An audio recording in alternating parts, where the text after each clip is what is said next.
Les invitamos a escuchar Hay mucha gente buena, un programa que dirige Almudena Delgado. Here comes the sun.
Esta noche recorremos el camino de Nazaret a Belén para revivir con Cayetana Jairi Johnson todo lo que rodeó al nacimiento de nuestro Salvador.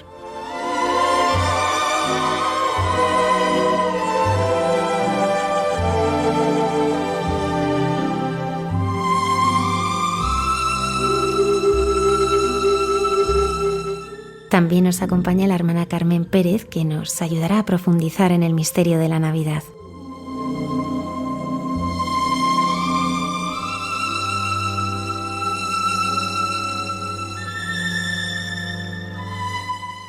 Buenas noches y bienvenidos a nuestro programa. Muchas gracias por acompañarnos.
gliding along with the song of a wintry fairyland. Our cheeks are nice and rosy and comfy and cozy are we. We're snuggled up together like two birds of a feather would be. Let's take that road before us and sing a chorus or two. Come on, it's lovely weather for a sleigh ride together with you. Sleigh ride together with you. Sleigh ride together with you. Sleigh ride together with you.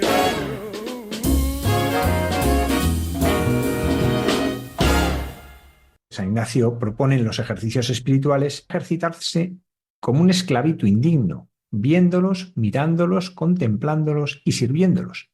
Y eso es lo que queremos hacer esta noche nosotros con la ayuda de Cayetana Heidi Johnson, arqueóloga, biblista y profesora universitaria, que desde hace muchos años ha participado en excavaciones en distintos lugares de Tierra Santa. Buenas noches, Cayetana. Buenas noches, Javier, y buenas noches también con cariños a todos los que nos van a oír esta santa noche. Pues vamos a introducirnos, como decíamos, en lo que vive la Sagrada Familia, bueno, desde que sale de Nazaret, lo que se vive en Belén y posteriormente. Una cosa que siempre llama la atención es que María y José, que vivían en Nazaret, faltan muy pocos días, en principio, para el parto, y se ponen en camino hacia Belén. ¿No podían haber esperado? ¿No podían haber dicho vamos a esperar que nazca y luego iremos? Sí, además es que es una circunstancia cuanto menos chusca porque parece ser, y al hilo de lo que se lee en el protoevangelio de Santiago, que fue escrito a comienzos del siglo II y suministra información más cotidiana, más detallada de determinados aspectos de esta bajada de Nazaret a Belén y después determinados hitos en el camino hasta llegar hasta la Cueva Santa, pues tenemos claro que hay una medida, digamos, acelerada de descender de Nazaret a Belén, supuestamente atribuido o debido al censo que exige el emperador Augusto, y entonces hay una prisa, hay una especie de velocidad necesaria que además en el protoevangelio de Santiago pues enfatiza a San José que tiene una necesidad, una premura de empadronar a sus hijos. Es decir, que hay un hilo conductor de lo que luego la exégesis bíblica ha comentado acerca de este San José viudo que tiene otros hijos de un matrimonio anterior y por tanto pues hay una premura acerca de empadronar a estos hijos en Belén y entonces él quiere, por supuesto, ir a Belén porque tiene que demostrar la filiación. Esto también son cuestiones de rigor, ¿no? Desde el punto de vista censal administrativo. Y entonces hay una preocupación acerca de qué hacer con su mujer, ¿no? Él pregunta, ¿no? Hace una pregunta retórica en el protoevangelio, ¿no? ¿Qué haré con esta joven? ¿Cómo la empadronaré? Como mi mujer, me da vergüenza, como mi hija, pero los hijos de Israel saben que no es mi hija, este día del Señor será según su voluntad. Y entonces allí, pues decide a continuación, según el protoevangelio, dice que aparejó el asno, hizo que ella se sentara y un hijo suyo iba tirando del animal y Samuel lo seguía. Estaban ya a 3 millas y José se volvió, la vio triste y decía, lo que hay en ella quizás le hace sufrir. Hasta ahí lo dejo, ¿no? Porque luego va a conectar con otros temas que vamos a comentar esta noche, pero el caso es que sí, que hay una cierta emergencia acerca de empadronar a sus hijos y hay esta preocupación interna acerca de qué hacer con la figura de María.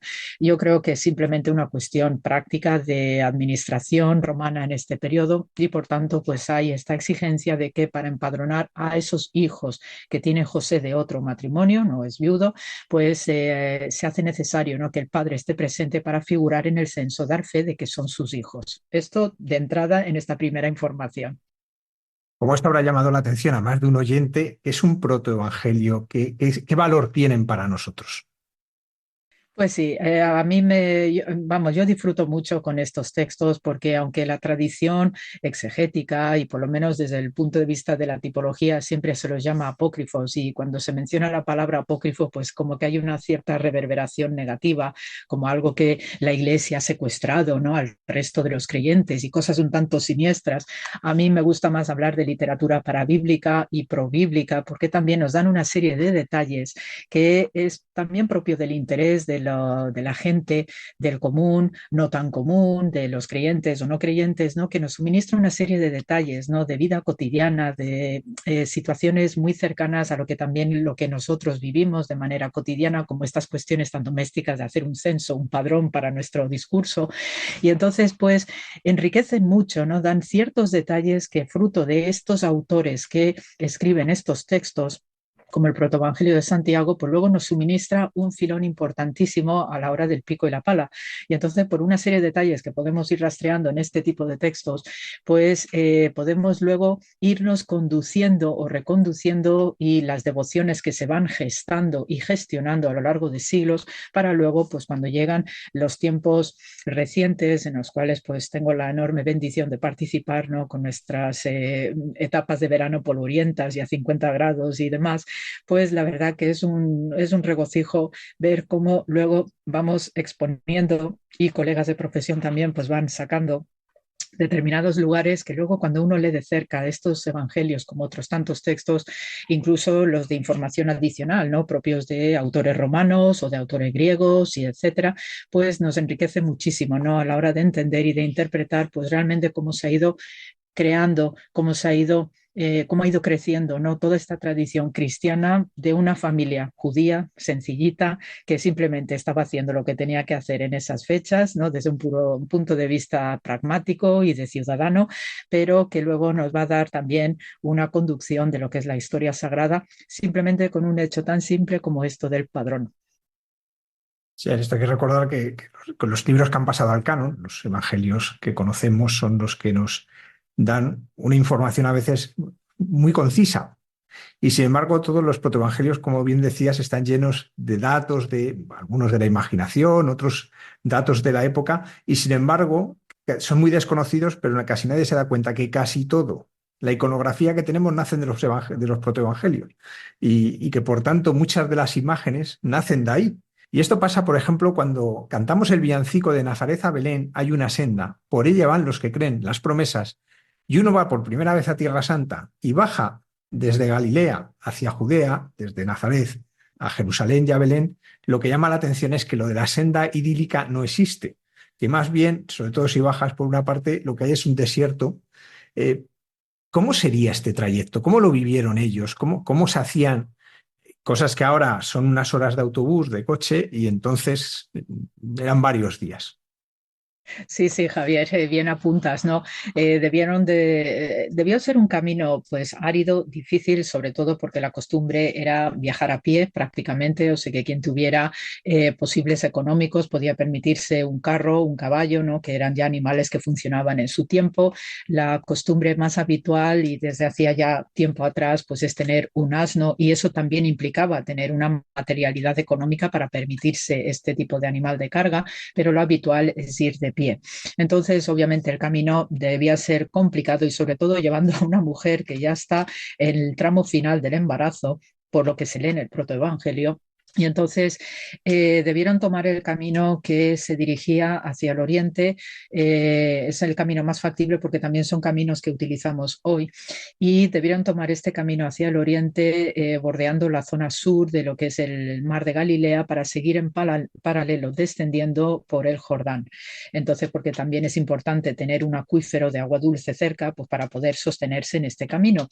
Y ya una vez que llegan bajando por este paralelo del Jordán, que habitualmente pues también lo recorremos hoy, ¿no? Cuando queremos ir a Beth-Shean, por ejemplo, ¿no? Que te sonará, Javier, este sitio, pues uno llegaba tranquilamente a Jerusalén y a partir de allí también de Jerusalén arranca hacia el sur, siguiendo el antiguo camino de los patriarcas, que por algo se llama el camino de los patriarcas, porque fue el camino que utilizaron estos patriarcas bíblicos del Génesis, que también era un antiquísimo camino de época cananea que iba de norte a sur, y entonces ese trazado del camino de los patriarcas pues también sirve para las autovías actuales en el Estado de Israel, lo mismo que en nuestro país, en España, pues de las radiales principales que emergen del centro y algunos caminos secundarios pues proceden de la época romana del itinerario antonino, por ejemplo, ¿no?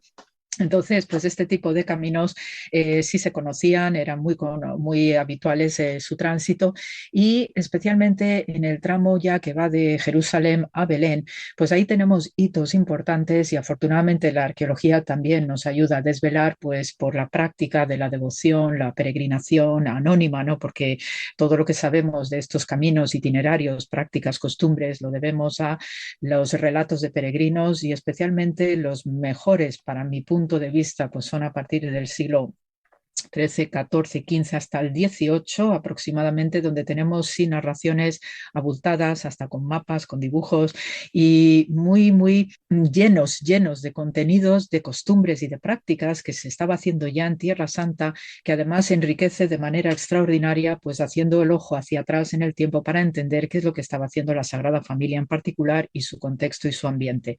Entonces, cuando leemos de nuevo, ¿no?, en el punto que he dejado antes, el protoevangelio de Santiago, pues que dice José está pensando, ¿no?, y ve a María y dice que lo que hay en ella quizás le hace sufrir. Dice, José se volvió de nuevo, la vio sonriente y le dijo, María, ¿qué te pasa? Porque unas veces veo tu rostro sonriente y otras triste. Le dijo, porque veo dos pueblos ante mis ojos, uno llora y se aflige y el otro se alegra y goza. Llegaron a la mitad del camino y María le dijo, José, bájame del asno porque lo que hay en mí me da prisas para nacer. Y ahí mismo la bajó y le dijo, ¿dónde te podré llevar para proteger tu pudor? Porque este lugar es un desierto. Este fragmentico, fíjate, Javier, que son unas líneas, pues evoca dos puntos esenciales entre Jerusalén y Belén antes de llegar a la Cueva Santa, la Gruta de la Natividad. Entonces sí que tenemos muy bien trazado y expuesto, en primer lugar, el punto de catisma, que no se ve a simple vista según uno va en la actual carretera, ¿no?, camino de Hebrón, pues está todo asfaltado, todo muy moderno, con sus pasos peatonales, sus semáforos, etcétera.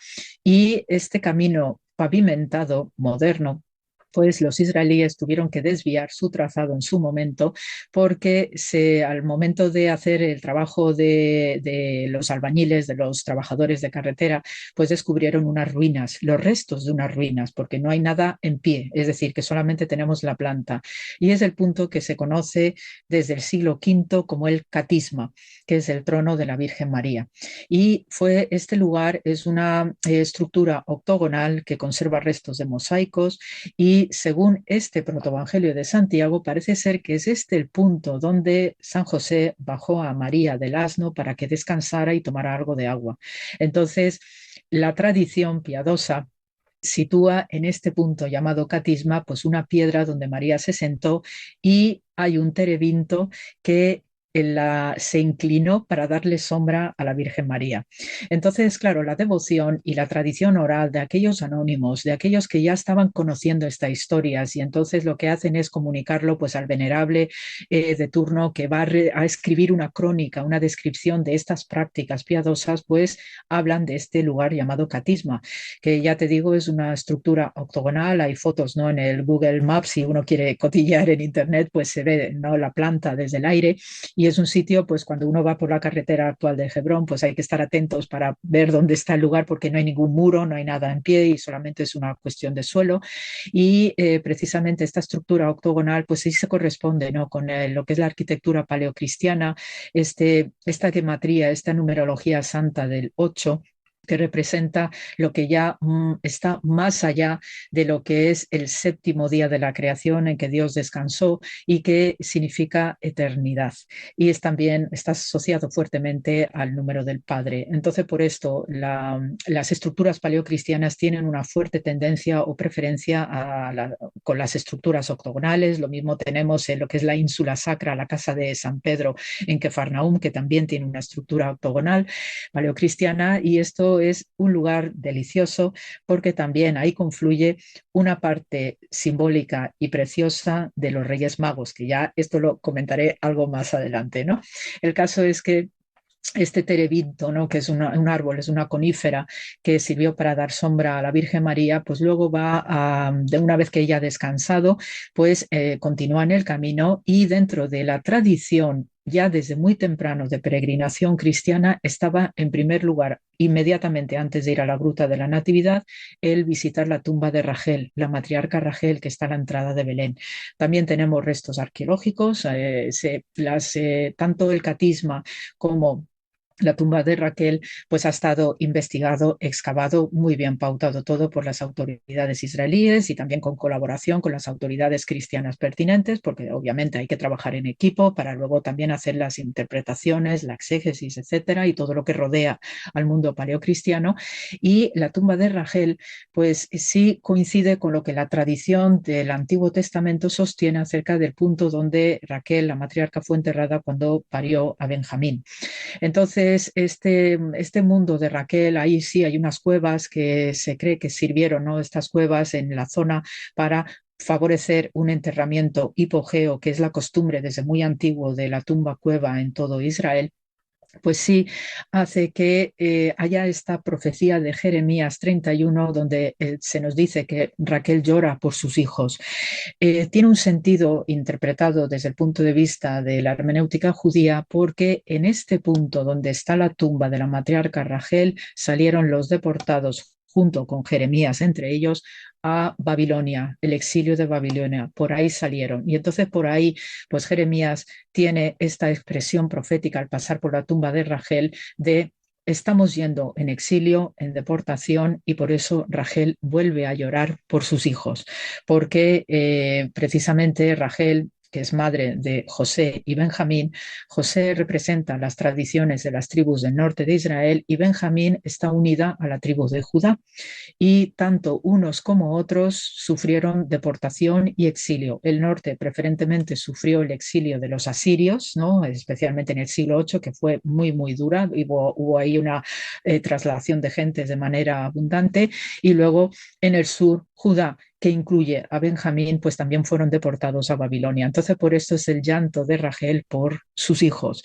En la interpretatio cristiana, que enlaza esta idea de Rachel que llora por sus hijos, pues había que, junto con la tradición judía de peregrinación al lugar de la matriarca Rachel, pues claro, entronca necesariamente con esta entrada de la Sagrada Familia que presta sus respetos como judíos a la tumba de Rachel y continúa en el camino. Y es que además en la tradición judía es a través de este punto donde Israel volverá del exilio y también en la era mesiánica vendrá el Mesías. Entonces, fíjate la relevancia del lugar tan simbólico que es este punto de la tumba de Rachel y qué casualidad que allí tiene que dar sus respetos la Sagrada Familia, llevando en su seno al niño Dios con toda la resonancia mesiánica de fondo, que es propio además de Judá y de Belén de Judá, que esta expresión es típica en todos los relatos mesiánicos, desde el Antiguo al Nuevo Testamento, que Jesús tenía que nacer en Belén de Judá y no el Belén de la Galilea, que existía también por esas fechas. Por tanto, este itinerario y esto que se dice en el protoevangelio de Santiago, pues hace alusión a los dos pueblos, precisamente, a lo que viene heredándose como pueblo de Israel con la matriarca Rachel, este llanto por sus hijos y también como María, igualmente, pues ella dice, ¿no?, que ve a dos pueblos, ¿no?, uno que llora y se aflige y el otro que se alegra y goza, porque ella, claro, lleva en su seno a quien lleva. Entonces, estos caminos, pues formaron parte de la peregrinación desde bien temprano de unos y de otros, ¿no?, y se fueron creando itinerarios de una devoción extraordinaria. Y es más, todos los cristianos que en la interpretatio cristiana hacían esta primera visita a la tumba de Rachel para luego entrar a Belén propiamente dicho y a la Gruta de la Natividad, pues interpretan a Rachel como el aspecto contemplativo de la Virgen María. Cayetana, hemos llegado a las puertas de Belén. ¿Cómo era el Belén de entonces? ¿Qué vieron los ojos de José y María? Pues sí, un sitio típico de labranza, de verdad. Yo a veces cuando veo algunos pueblos de nuestra España tan querida, pues veo pueblos, ¿no?, pedanías y sitios muy chicos donde se pastorea, donde hay cultivos de tierra, etcétera. Pues a veces se me asemeja en algunas ocasiones, pues esta tipología de lugares chiquititos de labranza, que además sí tiene una larga existencia. Sabemos que ya desde la época de aquel tiempo del Egipto de los faraones, pues sí sabemos que hay unas referencias, ¿no?, importantes en la historia egipcia acerca de este Bit Lahumu, que así se llamaba en tiempos antiguos en la lengua cananea, y ya con el tiempo pues se va a convertir en lugares importantes de control o de vigilancia para asistir en seguridad, lo que es Jerusalén, y Belén sí se erigió como un puesto, ¿no?, de vigilancia, de control fronterizo desde el sur, y sabemos que físicamente, por lo que además se ve hoy en la basílica está en el lugar más alto de lo que debió ser esa Belén antigua, que es una pequeña colina, y por eso se facilitaba que hubiera cuevas, ¿no?, en una tipología de vivienda troglodítica típica de la gente de labranza, ¿no? Igual que sucede en Nazaret, cuando uno visita Nazaret también eso es una red de cuevas importante, ¿no? Y todavía hay excavaciones en Nazaret que nos contextualizan muchísimo mejor cuál era el hábitat de la Sagrada Familia. Este es el tipo de vida troglodítico que lo tenemos muy bien pautado desde tiempos incluso anteriores al periodo, digamos, histórico, ¿no?, de Canaán y de Israel. Y es algo muy práctico, ¿no?, porque se aprovecha la inercia térmica del suelo, y entonces cuando hay un calor de verano, que es un calor importante, pues las cuevas mantienen un tiempo fresquito. En cambio, cuando es invierno, pues es el cambio lo opuesto, y entonces ahí hay un calorcito interno, y esto sirve pues de una manera natural y compacta para también estar seguros, porque habitualmente la gente de labranza no dispone de mecanismos de defensa propios de los urbanitas, de las grandes ciudades, donde hay una policía, una guardia. La gente de campo se tiene que defender a sí misma. Entonces, es muy pragmático este estilo de vivienda troglodítico, porque las cuevas te dan una protección natural en caso de que hubiera alguna amenaza o algún peligro. Y por eso, pues, se debieron encontrar una villa sumamente sencilla. Quien tuviera algo más de posibilidades económicas, pues adyacente a las cuevas podían construir alguna estructura de 4 paredes y un techado liso, llano, no es de 2 aguas, que ese es más nuestro concepto de techado, y entonces pues eran villas de verdad que a mí se me asemeja al concepto de pedanía. Y obviamente pues leemos en los evangelios canónicos que no existía una posada, y es porque también al hilo del protoevangelio de Santiago, pues ya cuando está San José preocupado por dónde va a alojar a María para proteger su pudor, fíjate qué expresión tan bonita, igualmente tan delicado, pues dice que se fue a buscar un lugar y encontró allí una cueva. La llevó dentro y la dejó en compañía de sus hijos, y se fue a buscar una comadrona hebrea en la región de Belén. Y ahí lo dejo, porque luego vienen otras historias de gineceos y de trasuntos femeninos. El caso es que debía ser un sitio tan sumamente sencillo, y hay este mandato del padrón, y los romanos en este sentido tenían que controlar muy, muy bien todo y cada uno de los elementos que formaban parte del imperio romano de entonces, y sobre todo por la cuestión fiscal, porque el imperio romano, mira, me da igual lo que hagas en tu casa con tu dios, tus dioses o lo que sea, pero el fisco es el fisco, y eso, lo de Santa Madre Hacienda, eso no lo quita nadie, igual que en nuestro presente, ¿no? El caso es que debía ser una forma de vida muy sencilla, muy de labranza, muy de campo, con esos ganados, con esas tierras de cultivo, etcétera, y eso es lo que debieron ver la José, María y ya lo que estaba por venir. Cuando se nos dice que no se encuentra alojamiento, tendemos a pensar que es que les cerraban las puertas en todos sitios. ¿A qué responde esto más bien? Yo creo que, teniendo en cuenta que debía ser una cosa muy pequeñita, un asentamiento muy pequeño, y teniendo en cuenta este tema administrativo imperial romano, ciertamente no debía haber lugar. Y dos, también tanto María como José estaban acostumbrados a vivir en cuevas en Nazaret. Entonces tenemos perfectamente pautado cómo es la forma de vida de Nazaret, y esa era la manera de vivir que tenían. Por tanto, pues efectivamente, yo tengo una mujer que está a punto de dar a luz, pues quiero darle un acomodo algo más digno que alguna de las cuevas que haya podido ver. No encuentra un lugar, y entonces es ahí que utiliza la cueva que más a mano le viene o que le ofrecen, y entonces allí pues lo acondiciona todo para que María pueda dar a luz en condiciones, e inmediatamente se va a buscar una comadrona, porque obviamente es algo fundamental para hacer los trabajos oportunos, para asistir a la madre, especialmente asistir al bebé. Es decir, que hay también unas complicaciones adicionales como cualquier parto, y por tanto pues esa es la primera preocupación de José, porque además el marido no puede estar presente en el parto de sus esposas en el mundo judío. ¿Por qué creemos que había animales?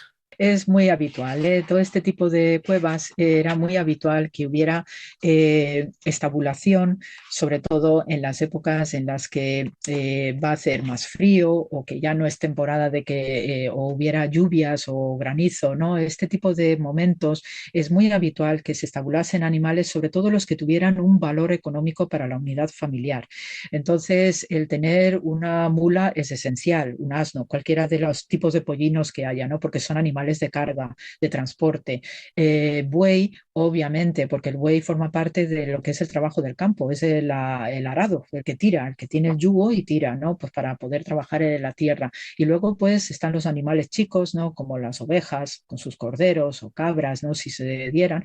Entonces, lo más valioso son estos dos animales, pero es que también luego está la resonancia profética de Isaías, ¿no? Sobre la mula, el buey, quienes reconocen a Israel, quienes no.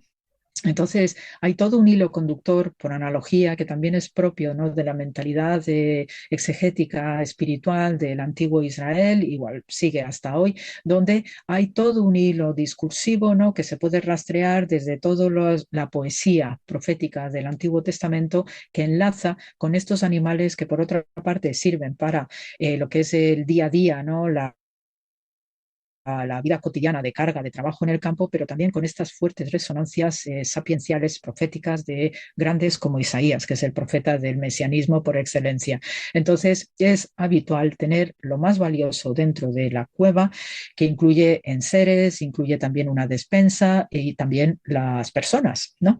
Entonces, en el fondo de las cuevas es donde se suele acumular todo lo mejor que uno tiene. Y por eso, con total seguridad, José puso a María en el fondo de la cueva, donde además está la feliz circunstancia de estos dos animales que proporcionan calor y probablemente suministrarían algún tipo de primer alimento si tuvieran una vaca o algo similar alrededor, pues para también no solamente ya es el calorcito que dan estos animales que proyectan, sino que también es ese motivo de seguridad y de apoyo en el caso de que hubiera algún tipo de emergencia y especialmente para el bebé que está recién nacido y tú tienes que acomodarlo lo mejor posible, que no se nos muera ahí mismo, ¿no? Entonces, vaya desgracia que tenemos. Entonces, hay toda una serie de nociones y es muy habitual ver, por lo que luego observas incluso en el presente, que todavía sigo viendo en Belén actual cómo hay cuevas que siguen siendo utilizadas para cuestiones de labranza, de pastoreo especialmente, y alguna estructura de ladrillo muy tosca, pero una estructura aneja, ¿no? Entonces, digo, las cosas no han cambiado tanto y es muy fácil ver al pastorcico que está tumbado, echado la siesta, con la cabeza apoyada sobre el perro pastor o sobre una oveja bien lanuda y cosas por el estilo. Es decir, que son costumbres de campo y esta familia está acostumbrada a ello y entiende también, ¿no? El papel que van a tener estos animales en un momento tan especial. Una cueva en un lugar casi perdido se convierte en el centro del universo. ¿Qué se vivió en aquella cueva? Pues de nuevo, cuando vamos al protoevangelio de Santiago, se nos dice que hay una gran luz. Hay una gran luz, ¿no? Ahí José ha encontrado una comadrona que no sabemos cómo se llama. Y entonces dice en el protoevangelio que encontró San José esta cueva, la introdujo en ella, a María, dejó a su lado a sus hijos y salió a buscar una comadrona hebrea en la región de Belén. Dice, pero yo, José, ahí hay un diálogo, una voz poética del propio José. Dice, marchaba, pero veía el sol que estaba quieto en el cenit, y miré al aire y vi que no se movía y a los pájaros quietos, y observé la tierra y vi una vasija puesta en la tierra y unos jornaleros echados para comer. Sus manos estaban en la vasija y masticaban, pero no masticaban, sacaban, pero no sacaban nada, y acercaban sus manos a sus bocas, pero no las acercaban, sino que los rostros de todos miraban a lo alto. Y vi que llamaban a sus corderos, pues sus corderos se encontraban con ellos. Y un pastor levantó su mano para golpearlos con su bastón, pero su mano se detuvo y se quedó quieta en alto. Y vi ovejas que se encontraban en la orilla del río y vi ovejas con sus bocas puestas en el agua para beber, pero no bebían. Y de pronto se acabó y todo volvió a su orden. Entonces, es este monólogo de José describiendo lo que está viendo a su alrededor, es que todo el mundo se paralizó en fracción de segundos por el acontecimiento divino que estaba produciéndose. Y es una escena que de verdad a veces yo veo algunas películas de estas recientes de ciencia ficción o no, y hay momentos singulares donde también hay ciertas congelaciones de los actores o de los participantes, y yo digo, y leo esto, digo, ya tenían noción este autor del protoevangelio de este tipo de situaciones extraordinarias donde el tiempo humano se paraliza, porque en la nomenclatura hebrea el tiempo de Dios está actuando y por tanto no debe mezclarse el tiempo divino con el tiempo terrenal y por eso tiene que paralizar el tiempo terrenal para que dé lugar la acción maravillosa de Dios. Entonces, esto es una situación extraordinaria. Y después viene José, comadrona, y el tema de Salomé, esta famosa Salomé, que tenemos su tumba ya localizada y excavada en Israel, que es la que da testimonio del nacimiento virginal de María, junto con la comadrona previa que le asiste, ¿no? Entonces, en esta cueva se produce una luz intensísima con todo lo que hay alrededor paralizado, estas ovejas, estos pastores, todo el mundo está congelado y hay una luz intensísima. Y esto explica también por qué en la Basílica de la Natividad de Belén, desde las primeras proyecciones que hubo de basílica en época bizantina con Constantino y Santa Elena y luego la magnificencia del emperador Justiniano, se entiende por qué la gruta propiamente dicha está llena de lámparas, todas las lamparitas que están colgadas, porque lo que quiere representar con este efecto dramatizador del evento santo es esa luz intensa que, según dice el relato, el protoevangelio, se produjo en esa cueva. Claro, la luz mística, y por eso la gruta de la Natividad está siendo interpretada a ojos de la espiritualidad como una cueva mística, donde uno cuando se va aproximando en todo lo que es el comportamiento y la intervención peregrina, cuando uno va entrando en esta basílica y va a emprender el descenso a la gruta de la Natividad, tiene que experimentar esta luz mística sobre su alma y sobre su cuerpo físico. No es cualquier cosa la arquitectura paleocristiana y especialmente en los lugares santos de Israel.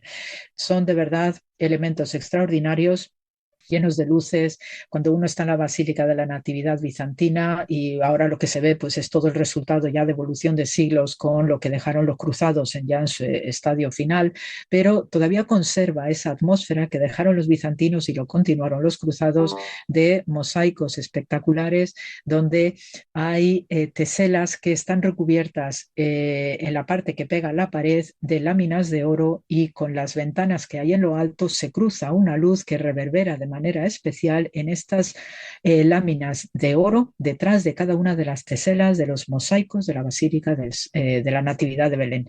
Entonces lo que se busca es crear este ambiente místico para que el fiel vaya aproximándose a la gruta de la Natividad ya en una situación determinada espiritual donde su alma, su mente y todo su ser tiene que haberse despojado de todo mundanal ruido, porque va a lo que va y tiene que estar en auténtica concentración espiritual y fusionarse con el acontecimiento sagrado que hay en esa cueva. Por eso tenemos tanto simbolismo que es muy rico, ¿no?, del arte cristiano oriental, de la luz, las lucernas, hay lámparas por todas partes, ¿no?, en este estilo bizantino, y es por eso, porque también la cueva, lo mismo que en el mundo funerario, las cuevas son unos símbolos poderosísimos de que de la misma oscuridad también brota la luz divina. Y por eso pues hay todo este simbolismo detrás de las grutas, tanto de la Natividad como luego también va a existir en el Santo Sepulcro de Jerusalén.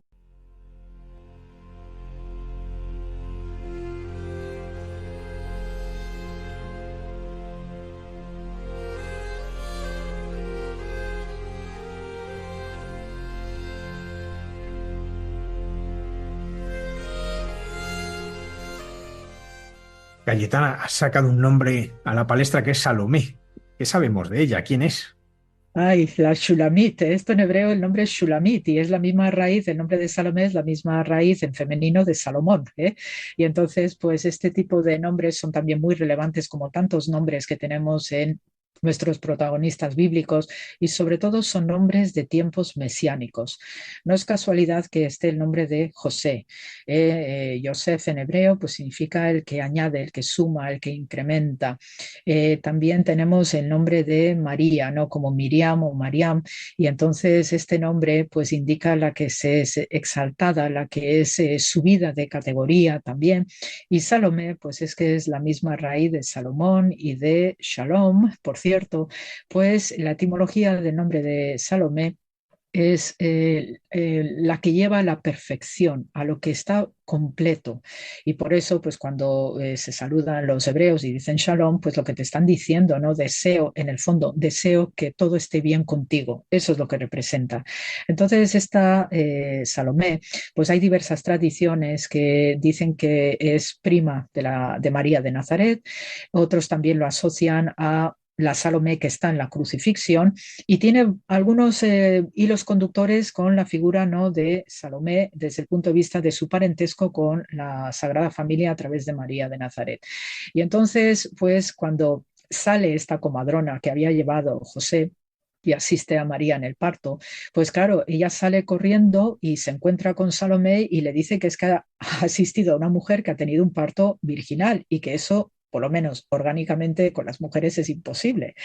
Entonces, claro, Salomé se queda totalmente sorprendida y quiere dar testimonio de esto que ha pasado, y entonces, en este sentido, pues Salomé va a la cueva y tenemos, según el relato del protoevangelio, ¿no? Pues que se nos dice que la comadrona, ven y verás, y dice, sí, se encuentra a esta Salomé, y entonces dice, la comadrona entró en la cueva y dice, María, María, muéstrate a ti misma, pues no es pequeña la disputa que hay acerca de ti, por tanto, si eres virgen, muéstrate.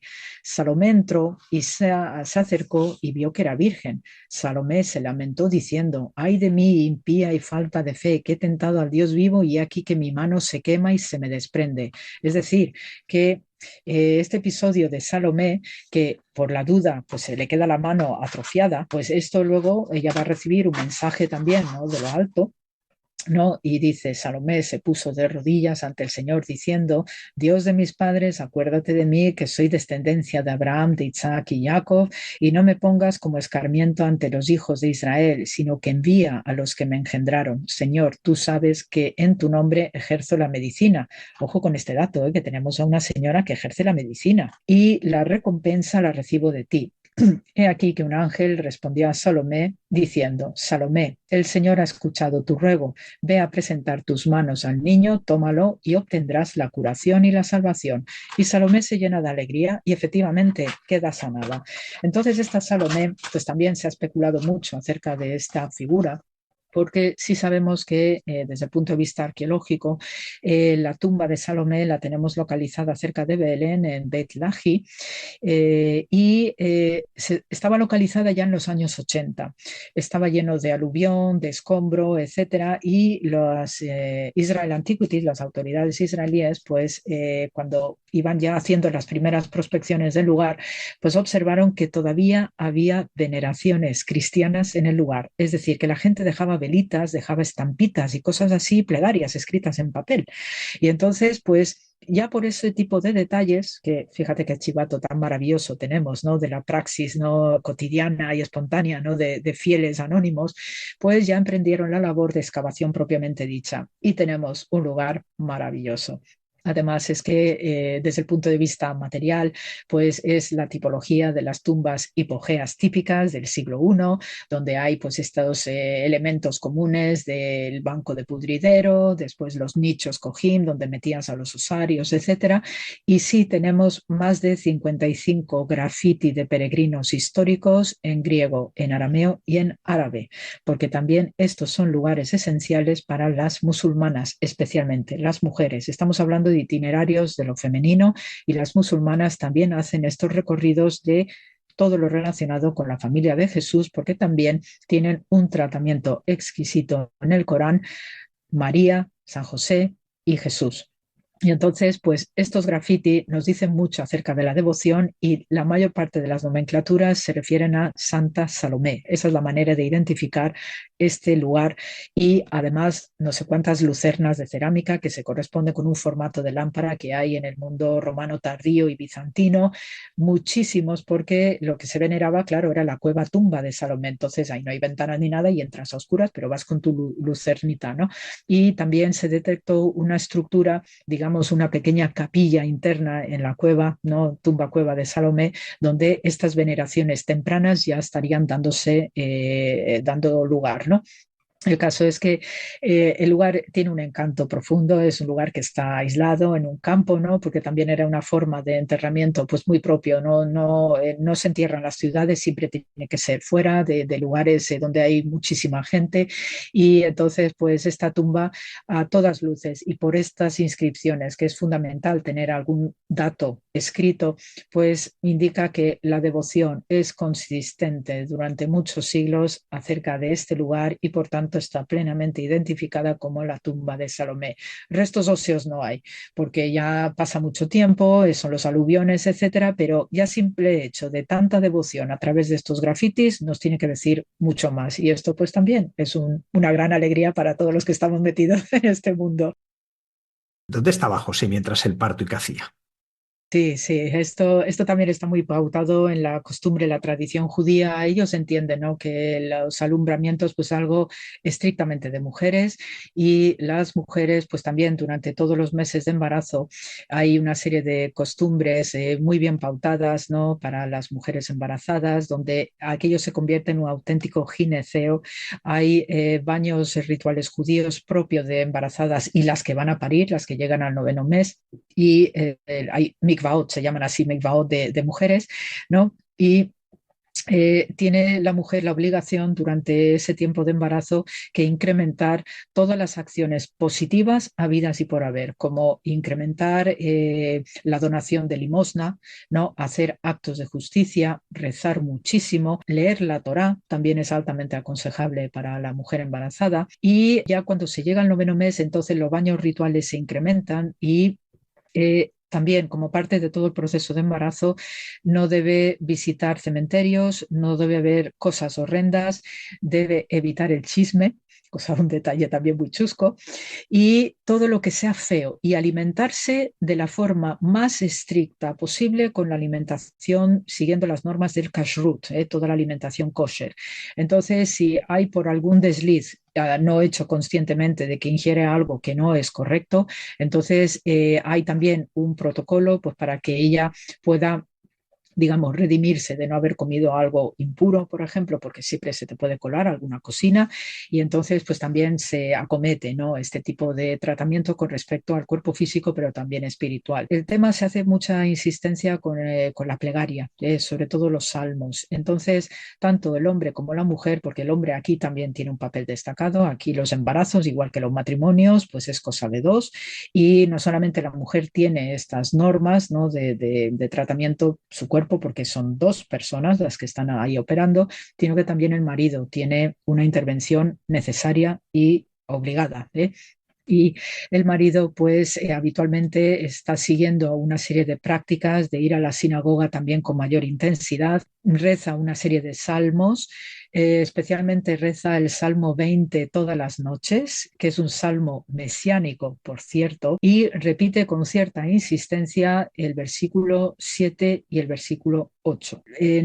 Después ya cuando se produce el noveno mes, pues entonces ahí cuando ya la mujer ha entrado en parto, pues obviamente él tiene que estar fuera, se va a la sinagoga y ahí el jefe de la sinagoga pues le permite al marido abrir el armario santo para sacar en la liturgia del día el rollo de la Torá, porque según está escrito en el Zohar, que es el libro de la mística judía, también compuesto a comienzos del siglo II y tiene una larga trayectoria de escritura y de composición durante siglos, pues se dice que cuando se abre el armario de la Torá, pues cae una lluvia de bendiciones sobre la comunidad. Entonces ahí el varón, el esposo cuya mujer está pariendo, pues se le permite abrir el armario santo precisamente para atraer todas las bondades que implica la apertura de la puerta con el nacimiento de un hijo, que también es una bendición de Dios.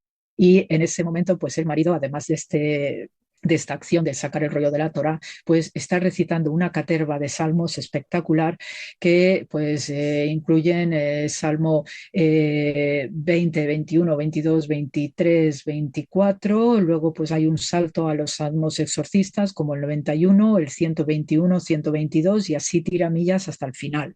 Entonces esto es lo que tiene que estar recitando el varón mientras su mujer está en ese momento. Y entonces, claro, imagínate lo que es ese momentazo y especialmente yo me pongo en los pies de San José y me lo imagino este santo varón que tiene siempre una asistencia sobrenatural con esas fórmulas de no temas José, no temas José, pues yo me imagino a este San José de verdad que es un santo varón tan preocupado, tan pendiente porque sabe que ese hijo no es normal en un sentido así entre nosotros, ¿no?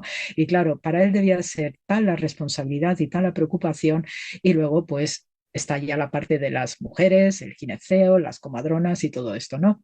El papel de las comadronas es algo muy, muy representativo y más cuando se tiene un parto de este tipo, porque sabemos por el Éxodo que hay, junto con Miriam, la hermana de Moisés, cuando están, hay pasajes de comadronas con nombre propio mencionadas en el Éxodo, de los israelitas en Egipto, se llaman Shifra y Pua.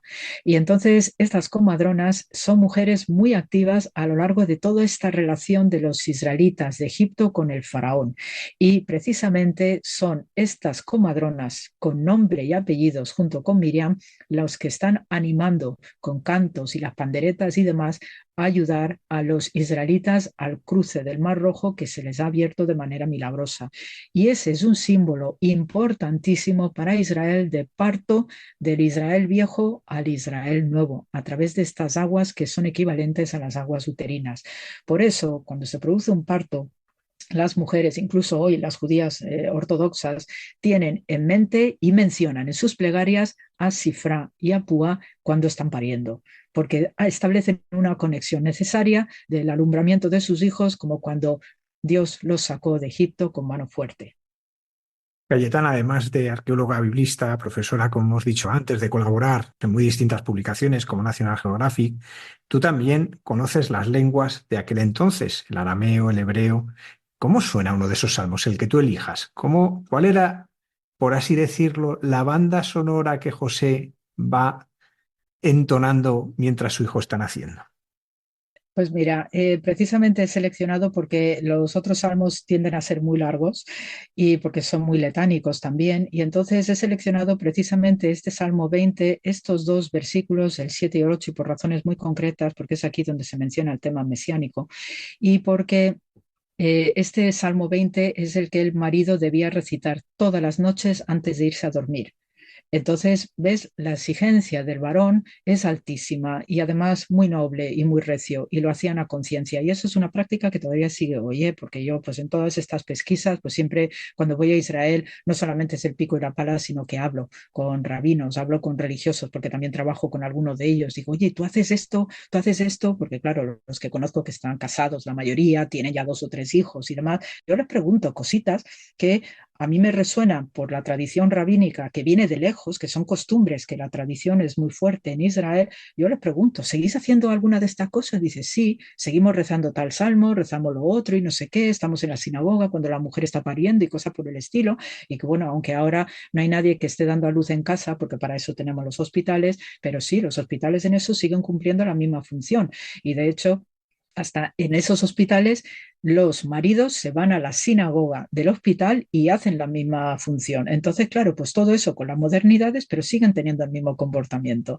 Entonces, del Salmo 20 destaco el 7 y el 8. El 7 viene con la numeración hebrea, con la letra Zayin, porque los números arábigos que nosotros conocemos, ellos utilizan las letras del alfabeto, porque no existe todavía esa convención en la antigüedad de los números arábigos. Y la letra Zayin, puesto que representa al 7, pues es un número de exaltación, porque es la culminación de la creación y Dios descansó. Entonces, a continuación, el 8, que es este número de la perfección, del número del Padre, estos son los dos versículos centrales de este Salmo 20, y en hebreo, pues dice el 7, Ata yadati que Yoshia Adonai Mishecho. Anehu Mishme Kotsho Begeburot Yesha Yemino. El 8. Ele Bareke Vaele Basusim Wanachnu Beshem Adonai Elohenu Naskir. Entonces, ¿qué es lo que dicen estos dos versículos? Dice el 7.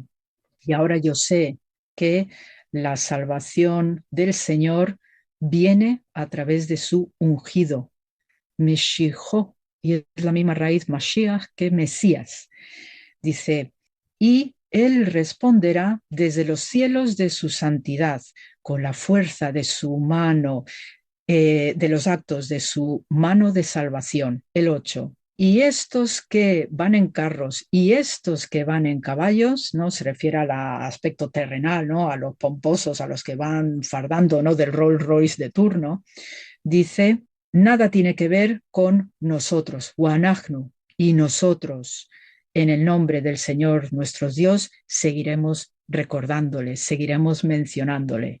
¿Ves? Estos son los dos versículos centrales del Salmo 20, que es el Salmo mesiánico por excelencia. Entonces ya después va a terminar el Salmo, dice, aquellos que están humillados se levantarán y el Señor nos salvará y nos dará la respuesta en el momento en que seamos llamados. Así termina el Salmo 20. Entonces, por ello, pues es tan extraordinaria, ¿no? Estos comportamientos y estas recitaciones que reflejan además una espiritualidad profunda, porque el libro de los Salmos, según está el canon hebreo bíblico, ¿no? De lo que es el Tanaj, el Torá, Nevim y Ketuvim, lo que es el Pentateuco, los profetas y los libros sapienciales, el libro de los Salmos se coloca en el centro aproximadamente, porque es la columna vertebral de la espiritualidad judía. Y entonces sirve para hacer penitencia, para alabar a Dios, agradecer. Tiene una serie de contenidos que hace que sean tan valiosos para conjurar cualquier mal y sobre todo los salmos exorcistas que son ampliamente empleados en estos momentos tan delicados de un parto para conjurar cualquier momento negativo que pudiera darse alrededor. Y en esto, pues esta sí que es la labor de los hombres, ¿no? Ellos son los que tienen que aportar esa fuerza espiritual para acompañar a sus esposas, especialmente en los momentos de parto. Cayetana, pues está en la sinagoga, vuelve. ¿Qué sigue sucediendo en esa cueva, en esa noche? Y pues tenemos las sorpresas de visitantes extraordinarios. En primer lugar, los visitantes más sencillicos, esos pastores, ¿eh? Y en esto también tenemos un enlace maravilloso. Yo creo personalmente que para mí es lo más fantástico que nos podamos encontrar desde el punto de vista de la espiritualidad profunda judía, porque el Evangelio nos habla de la torre de los pastores y esos pastores que van a ver, ¿no? Los primeros que son avisados para ir a ver el acontecimiento extraordinario. Entonces esta torre de los pastores lo tenemos muy bien pautado ahí entre el campo de los pastores que hay alrededor de Belén, que se llama Migdal Eder. Es una antiquísima torre que ahora pues está muy, digamos, rodeada de lo que son las estructuras modernas por la parte ortodoxa, ¿no? De las veneraciones del campo de los pastores, pero cuando uno ve fotos antiguas o dibujos, ¿no? De estos de exploradores de finales del siglo XIX, pues uno se hace una idea de lo que son estas torres. Y en particular Migdal Eder, que es antiquísima en el tiempo, pues es donde los sacerdotes levitas pastoreaban a los corderos que los pastores del lugar de la región de Belén llevaban a este punto en concreto.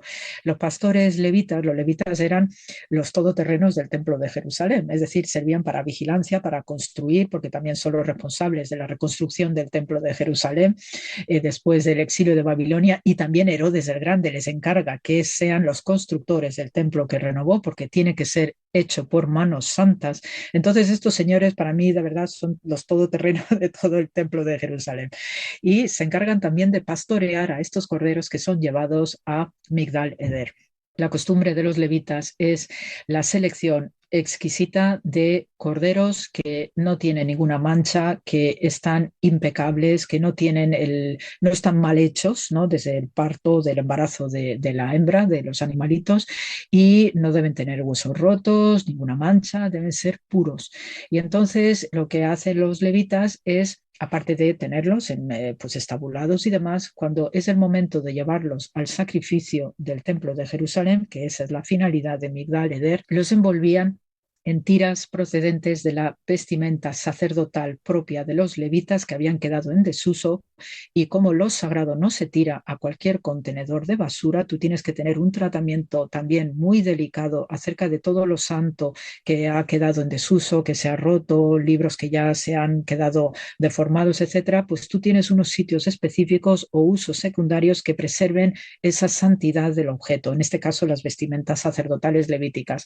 Entonces lo que hacían era cortar en tiras y envolvían como pequeñas momias a estos corderitos y los depositaban en unos comederos de piedra que tenemos por arqueología, tenemos un montón de comederos de piedra por todo el país, porque la piedra, al igual que las cuevas, tanto de sepultura como de vivienda, son elementos de purificación ritual.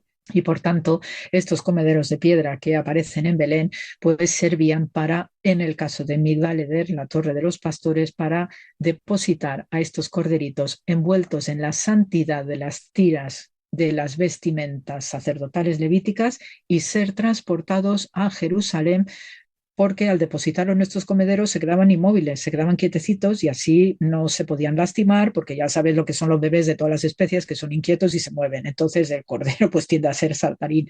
Y así lo tenían allí para luego ser llevados directamente a Jerusalén para el sacrificio especialmente pascual, Pesaj judío. Entonces, claro, los pastores se les dice que vayan a la cueva y se encuentran a este nene, Jesús, envuelto en pañales, según dice la mayor parte de las versiones. Está envuelto en unos lienzos, en uno de estos comederos. Hicieron necesariamente la conexión, la fusión profunda espiritual de lo que representan esos comederos con esta criatura ahí puesto, envuelto en unas telas, más lo sobrenatural divino que estaban viviendo, porque alguien les vino a decir que id allí a ver lo que ha nacido y ven que algo extraordinario está sucediendo. Entonces, claro, para ellos y en una región altamente mesiánica, a la luz de lo que dice el profeta Miqueas en particular, pues claro, ellos captaron el mensaje de primera mano. Y luego ya empezamos a ver los acontecimientos de unos persas, unos sacerdotes persas que nos vienen del Oriente, quienes conocemos como los Reyes Magos. ¿Qué sabemos realmente de estos magos?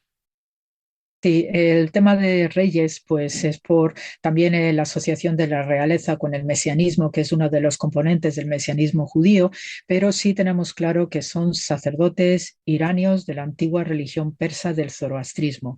Y los sacerdotes de la religión zoroastriana, que también tienen contenidos de nacimientos sobrenaturales, cuando observaron, además, como todo el Oriente Próximo, no paran de mirar al cielo y por eso son maravillosos astrónomos, pues ellos observaron una luminaria muy específica en el cielo que luego, gracias a trabajos de arqueoastronomía, nos confirman por comparación con diversos almanaques de la antigüedad en esas fechas, que sí hubo una luminaria extraordinaria que la mayoría de ellos apuntan a que era lo que conocemos hoy con el nombre de cometa Halley. Entonces, cada vez que en el firmamento se veía en diversos almanaques, incluso hasta China, cuando se veía algo así en el cielo distinto, todo el mundo tenía esa sensación de que algo extraordinario iba a suceder. Cada una de las culturas luego lo expresaba, lo verbalizaba en la forma que culturalmente ellos entendían. Desde el punto de vista zoroastriano, ellos también tenían el convencimiento de que un ser extraordinario iba a nacer. Entonces, la orientación de esta estrella parece ser, por lo que se confirma, que venía de oriente hacia occidente. Y entonces estos Magauno, que es la forma de conocer a los sacerdotes zoroastrianos, pues emprenden un camino. Con toda seguridad siguieron caminos que son históricos también en la región, como también lo hizo el patriarca Abraham, que sigue pues a la vera del Éufrates, y habitualmente se entraba a Israel, como hoy se entraba desde el norte.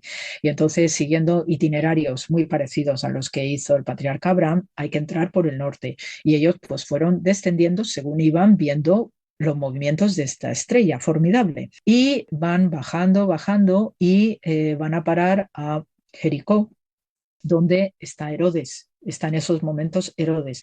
Y entonces tienen este encuentro con el rey Herodes y ellos mismos, pues Herodes, ¿no?, les pide, pues cuando lo encontréis me vais a decir dónde está. Estos sabios se dan cuenta, y probablemente porque la fama de Herodes le precedía, de rey cruento y sanguinario, pues se dan cuenta en ese momento del peligro que podía suponer, que ellos todavía desconocen, de la misión, ¿no?, para la cual ellos salen del antiguo Irán. Entonces, siguen bajando y precisamente en este lugar del Catisma, cuando este camino de Hebrón entre Jerusalén y Belén, pues en este punto de Catisma hay una antiquísima cisterna de estas que construye Herodes el Grande. Algunos también lo llevan a la época del rey Salomón. Hay numerosas cisternas como grandes o medianas piscinas para depositar agua y suministrar agua a la ciudad a través de canalizaciones y de acueductos internos.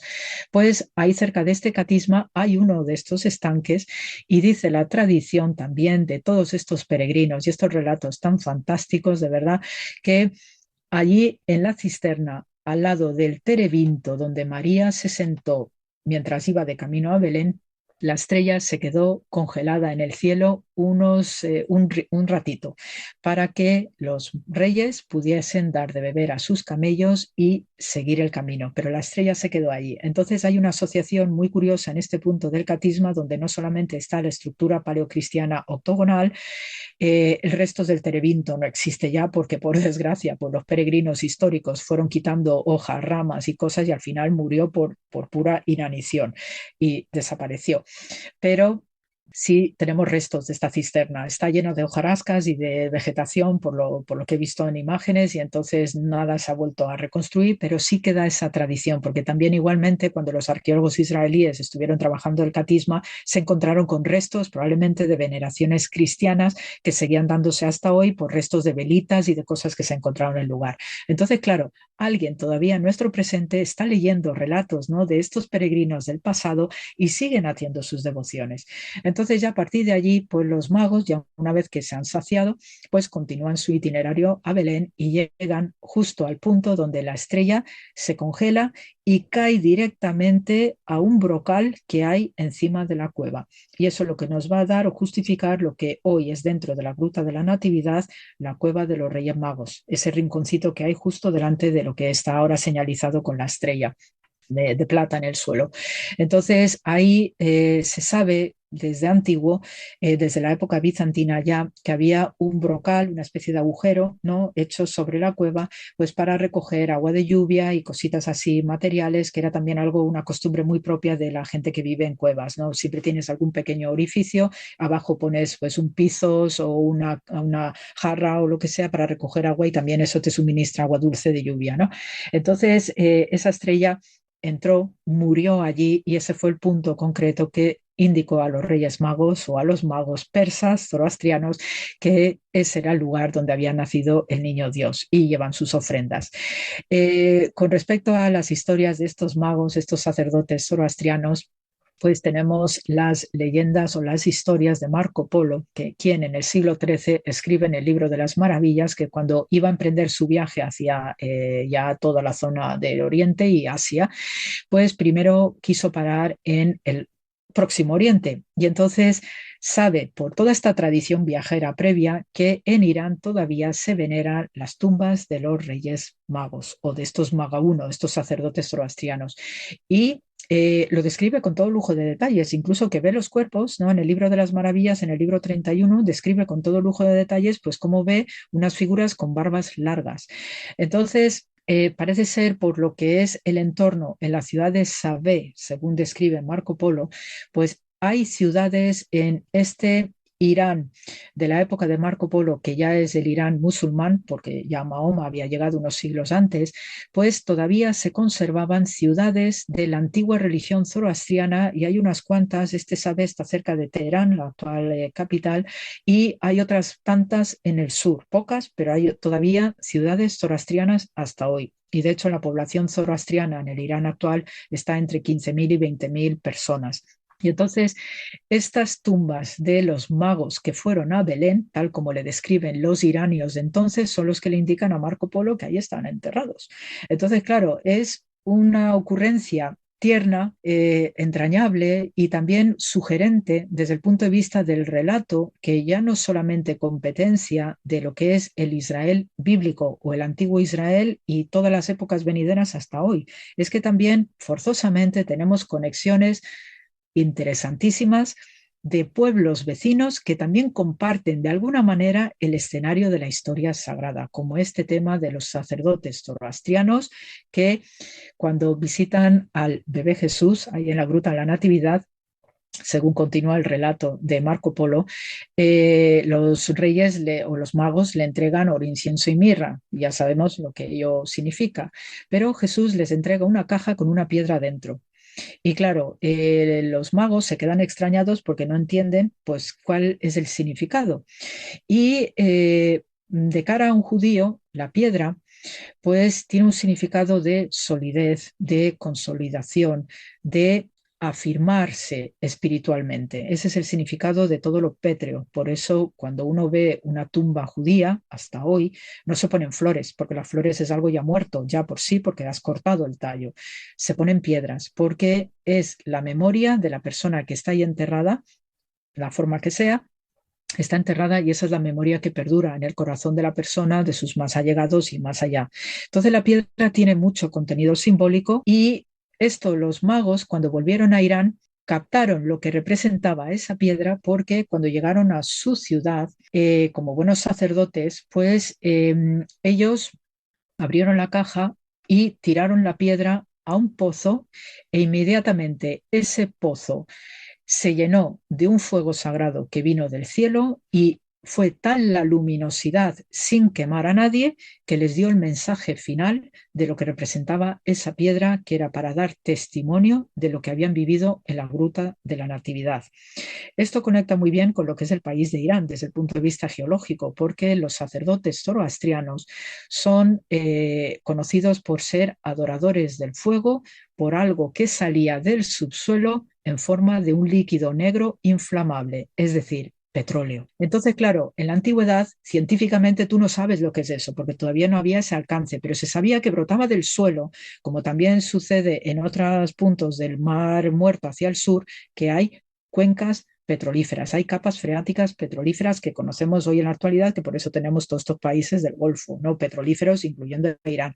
Pero claro, estos sacerdotes zoroastrianos, viendo que salía ese líquido negro que se inflama con mucha facilidad, pues claro, ellos pensaban que era algo sobrenatural, algo relacionado con alguna divinidad de la tierra y que por eso pues eran los adoradores del fuego por este líquido negro que salía del subsuelo. Hete aquí que cuando depositan esta piedra en uno de estos pozos que ellos veneraban porque no saben qué hay más alrededor, se prende un gran fuego que viene del cielo y no les chamusca a nadie. Entonces ahí es cuando entendieron cuál era el mensaje final que les había entregado Jesús, bebé, desde esa gruta de la Natividad.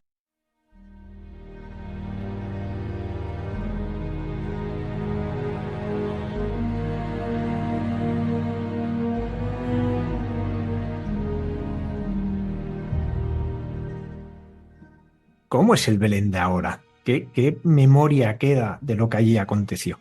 Belén sigue estando en lo que es la basílica, lo que es el corazón, sigue estando en este lugar alto.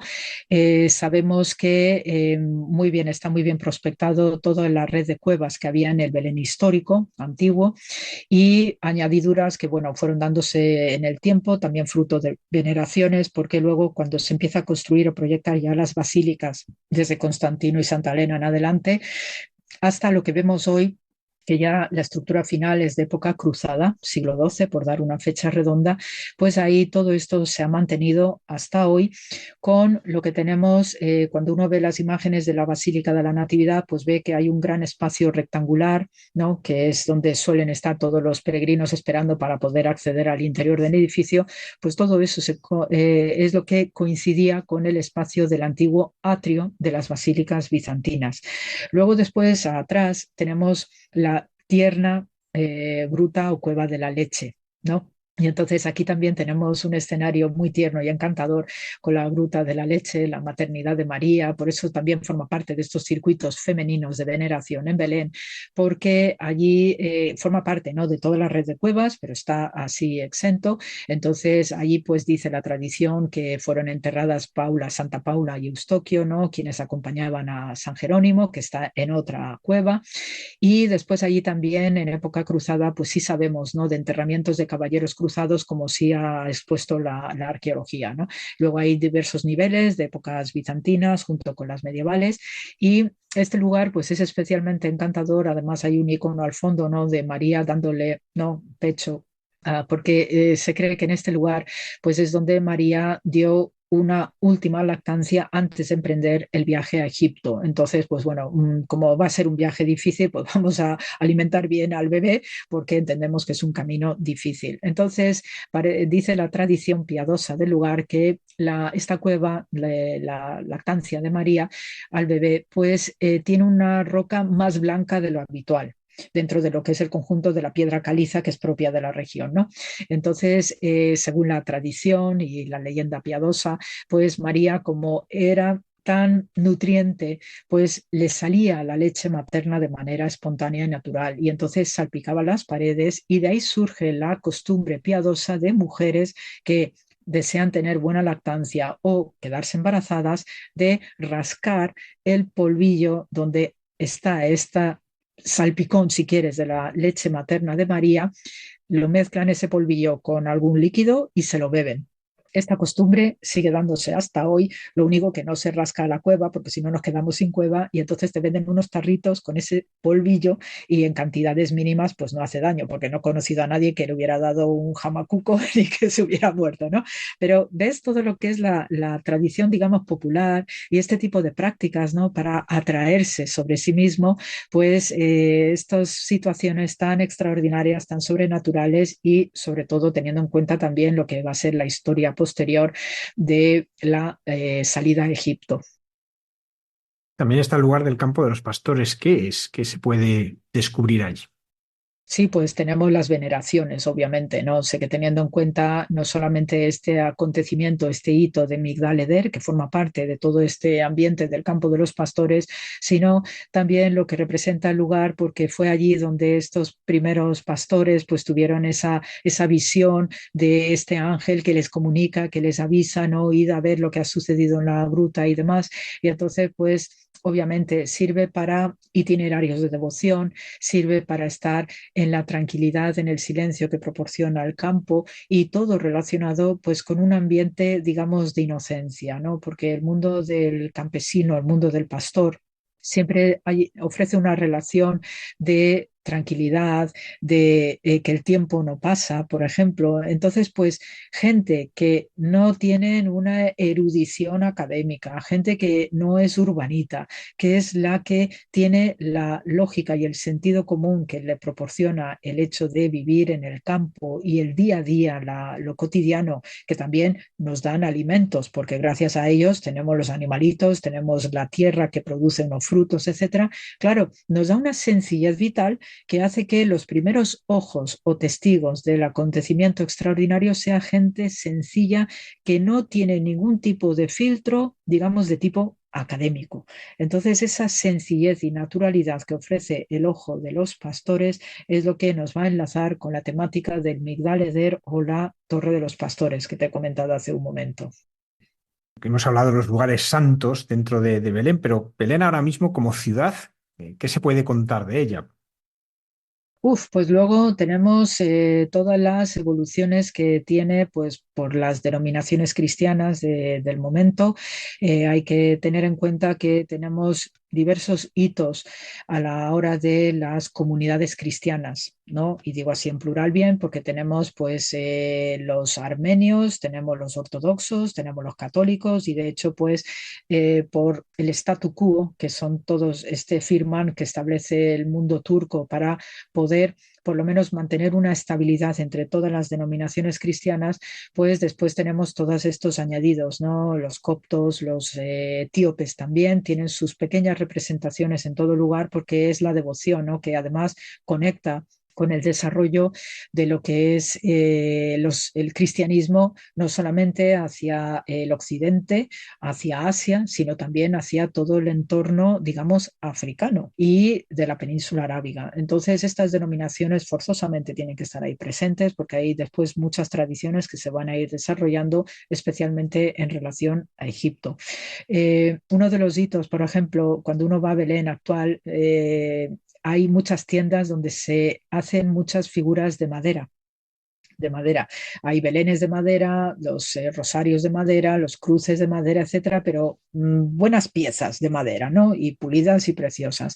Entonces, el origen de esta tradición artesanal de la madera, de troncos, de árboles, ¿no? Grandes o chicos, pues viene precisamente por el terebinto del catisma.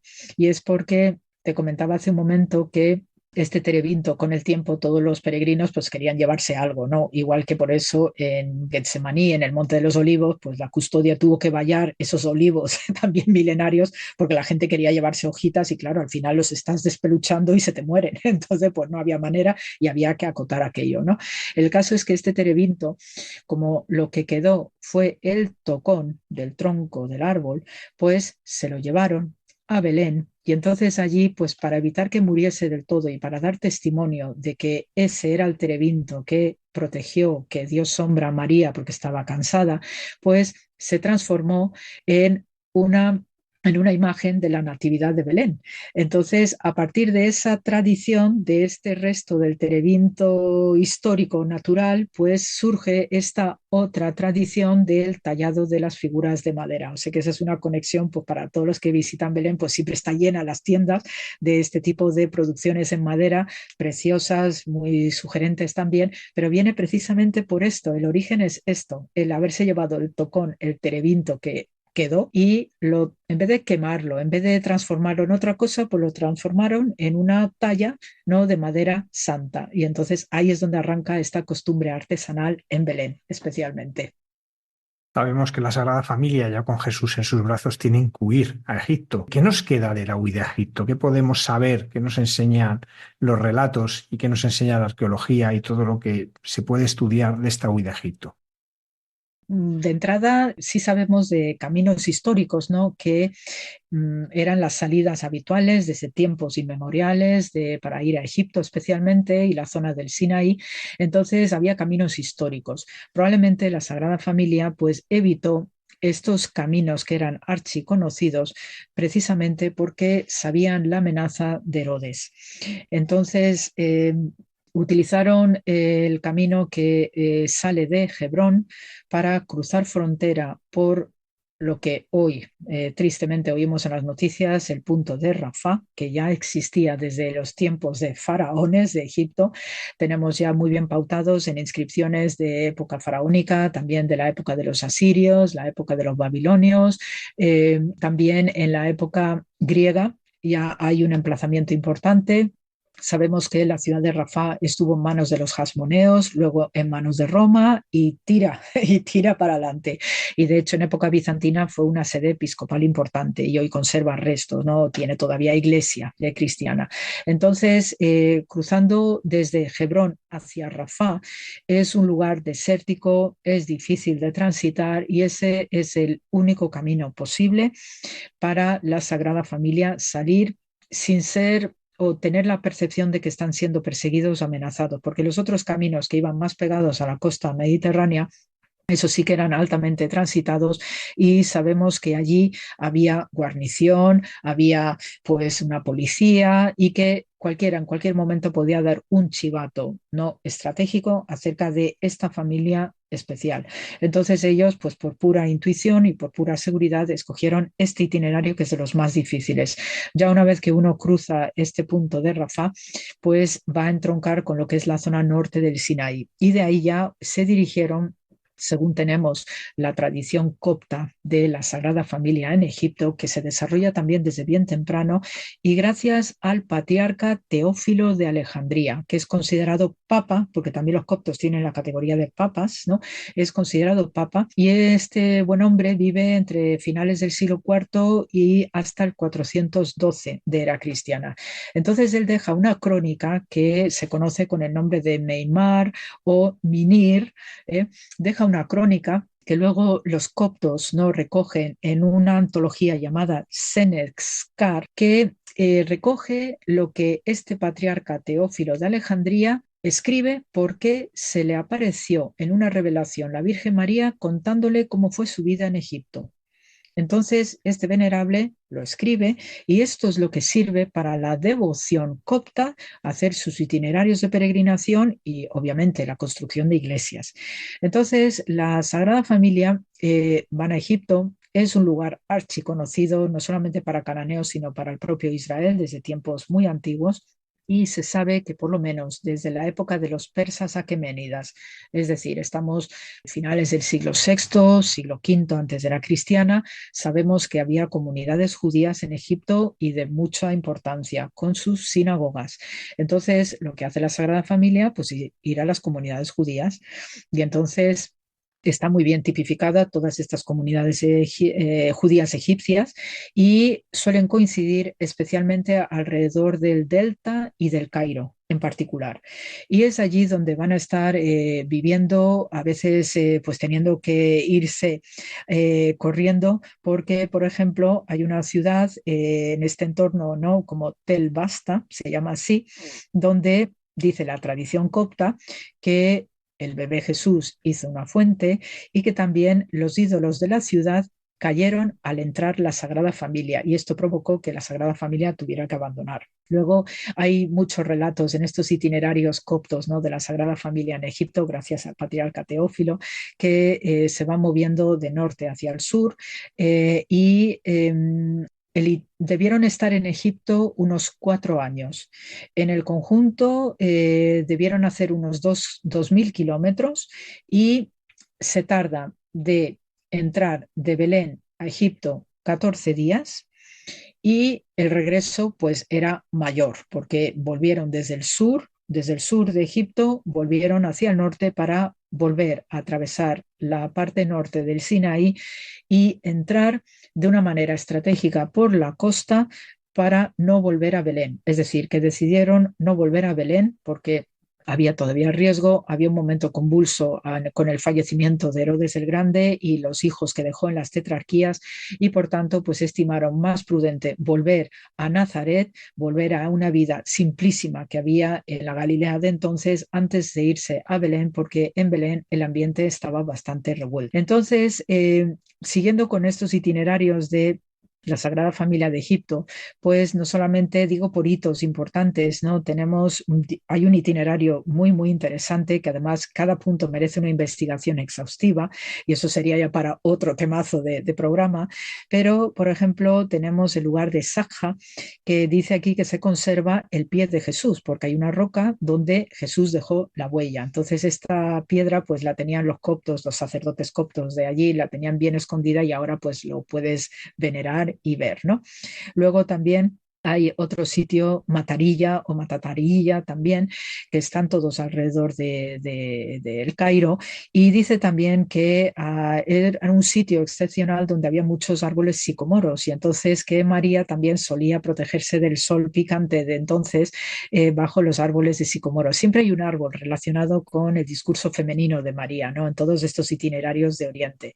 Igualmente hay fuentes en muchos sitios, en todo este recorrido copto de la Sagrada Familia en Egipto, hay muchos sitios donde hay pozos que surgen espontáneamente para ayudar a la Sagrada Familia y la mayoría de ellos se te suelen contar que María utilizaba estos pozos para lavar ropas y bañar al bebé Jesús o al niño Jesús. Es decir, que hay todas estas tradiciones de ternura, de vida cotidiana, lo que hacen las madres con sus hijos, etcétera, ¿no?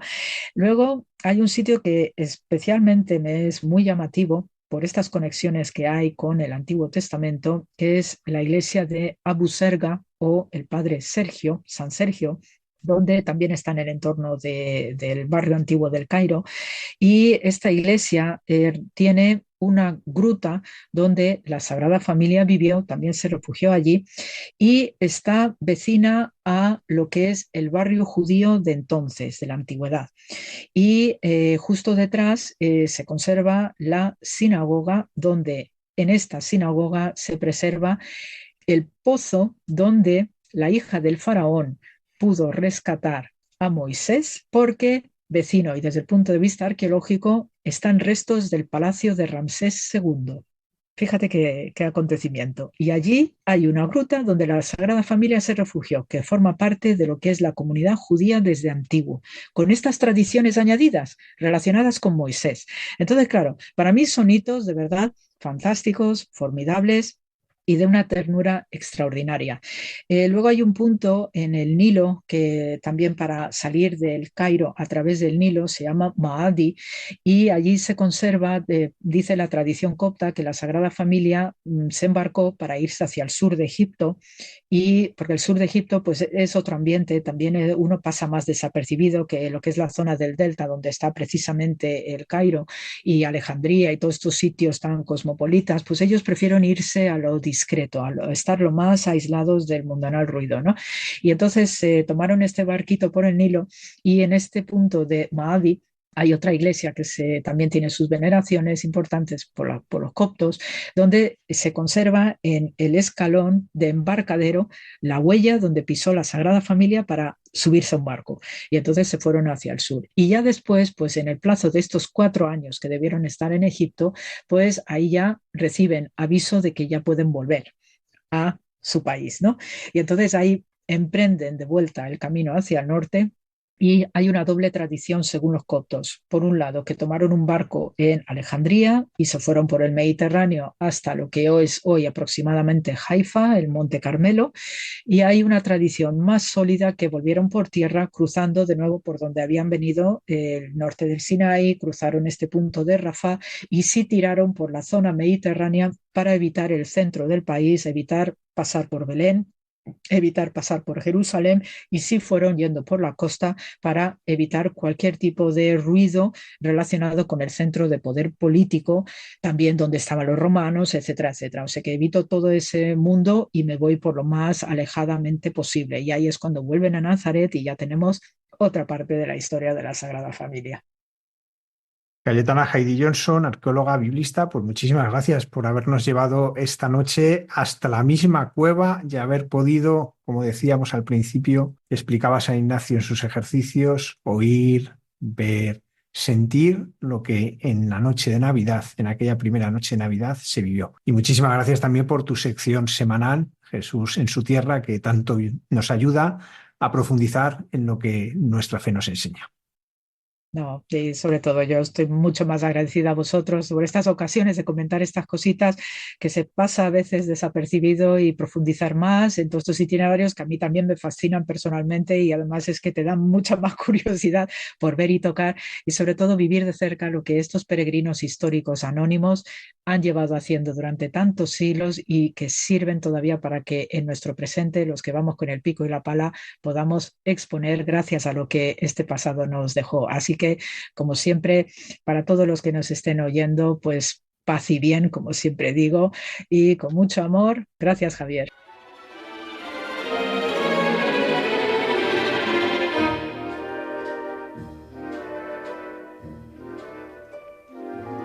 Frosted window panes, candles gleaming inside, painted candy canes on the tree. Santa's on his way, he's filled his sleigh with things, things for you and for me. It's that time of year when the world falls in love. Every song you hear seems to say, Merry Christmas, may your new year dreams dreams come true. And this song of mine in 3/4 time wishes you and yours the same thing too.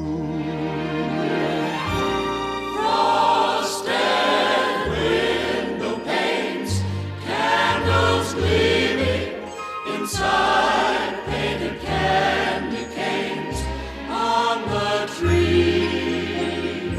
Santa's on his way. He's filled his sleigh with things, things for you and for me. It's that time of year when the world falls in love. Every song you hear seems to say, Merry Christmas, may your New Year dreams come true. And this song of mine in 3/4 time wishes you and yours the same thing too. Merry Christmas, Merry Christmas, Merry Christmas, Merry Christmas, Merry Christmas, Merry Christmas, Merry Christmas, Merry Christmas. La Navidad nos invita a mirar a los demás y por eso Radio María realiza en estas fechas su campaña de recogida de donativos para seguir llevando esperanza y compañía a través de las ondas. Muchas gracias por vuestra generosidad. Hay encuentros que cambian la vida, como los de los conversos con Dios, y encuentros que cambian la historia, ante todo el de Cristo con la humanidad en Belén. Sí, todos tenemos una cita con Dios, que bajó del cielo a la tierra para encontrarse con nosotros. Lo hizo con María, José, los pastores, magos, Simeón, Ana. Y a través de la Iglesia quiere hacerlo con todos los hombres, que podemos cerrar nuestras puertas como hizo la posada de Belén o ir a su encuentro. ¿Y tú? ¿Has acudido ya a tu cita? ¿Les has contado a los demás que Cristo ha nacido también por ellos? Radio María nació para responder a esa llamada misionera, prolongando a través de sus ondas el anuncio gozoso de los ángeles de Belén. Para realizar esta llamada necesitamos tu ayuda, tu oración, compromiso voluntario y donativo. Puedes informarte de cómo colaborar llamando al 91 822 8010 o entrando en nuestra página web radiomaria.es, para que no falte nadie en Belén y podamos desear a todos santa y feliz Navidad.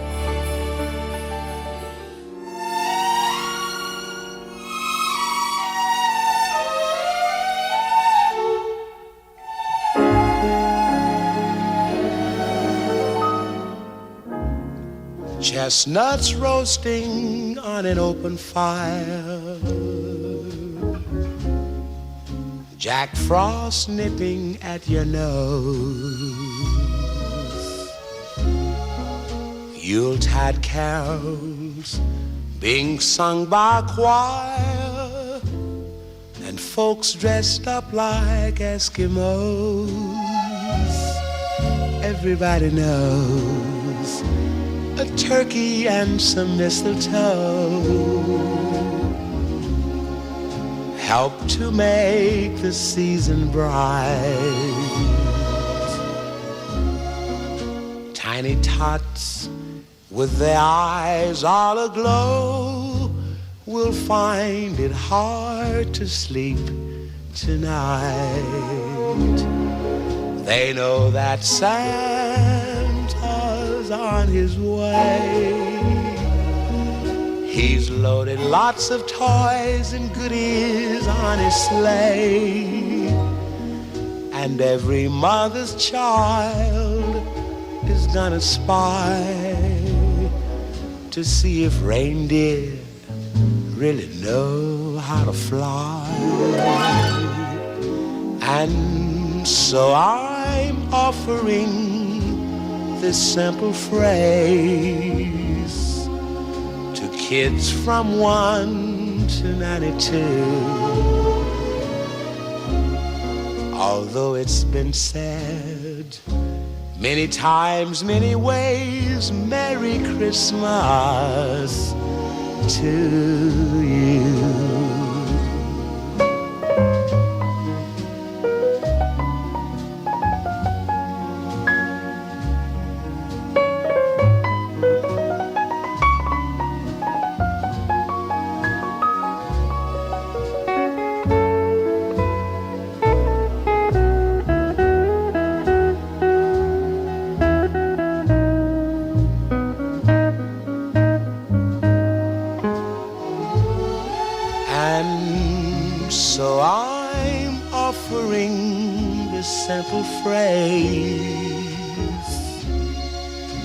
Kids from 1 to 92. Although it's been said many times, many ways, Merry Christmas to you.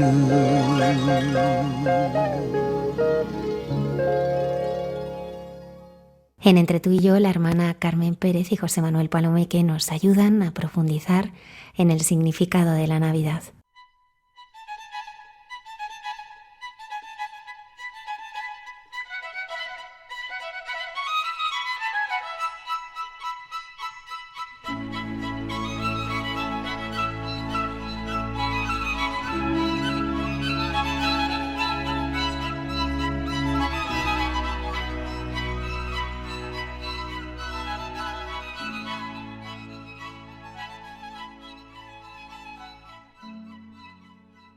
José Manuel, ¿qué te parece esta expresión? Después comentamos de quién es. No me buscarías si no me hubieras encontrado ya. Mira, San Juan Pablo II, en una Navidad, se dirigió a los jóvenes haciéndoles sentir la libertad y el derecho que todos tienen de buscar a Jesús, animándolos a un compromiso serio en esa búsqueda y a dirigirse hacia Belén, símbolo de la meta espiritual. Les decía que todos los hombres debemos tener el derecho y la libertad de buscar a Jesús. Todos los hombres debemos ser respetados en esta búsqueda, cualquiera que sea el punto del camino en que nos encontremos. Todos debemos tener también la buena voluntad de no vagabundear por aquí y allá sin comprometernos a fondo, y debemos dirigirnos con decisión hacia Belén. Algunos han narrado la historia y el itinerario de su camino y encuentro con Jesús en libros muy interesantes que merece la pena leer, pero la mayoría guarda escondida en la intimidad esta aventura espiritual estupenda. Lo esencial es buscar para encontrar, y lo centro en la frase famosa que el gran filósofo, ahí viene, y matemático francés Blaise Pascal hace decir a Jesús: no me buscarías ciertamente si no me hubieras encontrado ya. Es muy bonito, es Blaise Pascal el que se lo hace decir a Jesús. Bueno, también es muy repetida su popular frase de que el corazón tiene razones que la razón no entiende.